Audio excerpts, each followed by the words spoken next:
Sige daw na tanan ko. Tawag na na. O pare. Hello mga idol, good afternoon mga idol. May share ako sa iyo mga idol tungkol ito sa ating kalusugan mga idol. Itong gamot na ginagamit ko mga idol, malaking tulong ito sa akin. Gusto kong ma-share sa inyo, baka makatulong din sa inyo mga idol. Noon kasi mga idol, tungkol ito sa high blood, yung mataas ang blood pressure. Ngayon, noon, gumagamit ako ng maintenance. Siguro mga 3 years na hininto yung paggamit ko sa maintenance dahil dito mga idol. Ito yung tubig ng saging. Doon sa iba kong videos kung paano ko ito kinuha. Ito kasi mga idol, malaki ang pinagbago sa aking katawan. Itong dahil dito sa tubig ng saging.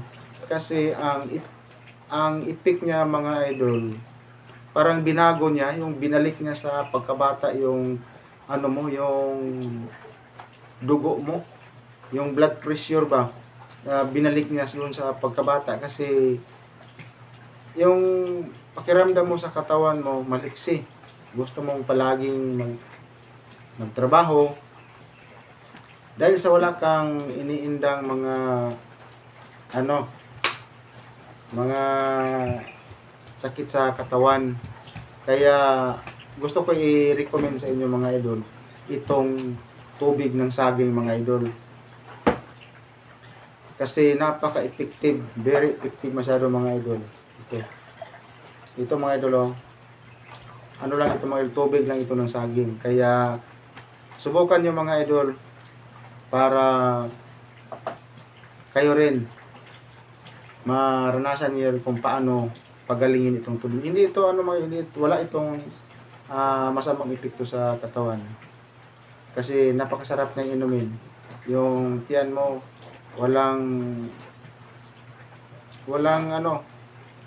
masamang epekto kasi yung para siyang mineral kung inumin.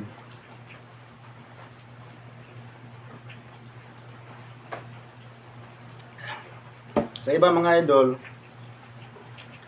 ibang sakit rin ang nakukuha nito, pero sa akin ang pinaka sa akin mga idol, yung blood pressure na binaba ni mga idol. Siguro kung katapos mong uminom nito mga idol, pag bumaba na yung blood pressure mo, na lang akong umiinom every 3 buwan bago ko follow-upan na naman. Hindi ko hintayin na tumaas pa ulit yung basta wag lang abusuhin mga idol yung paggamit ng pagkain. Hindi tayo abusuhin. Wag kang kung mayroon ka dito ganito, kailangan pa ng disiplina sa pagkain. Yan lang mga idol. Thank you.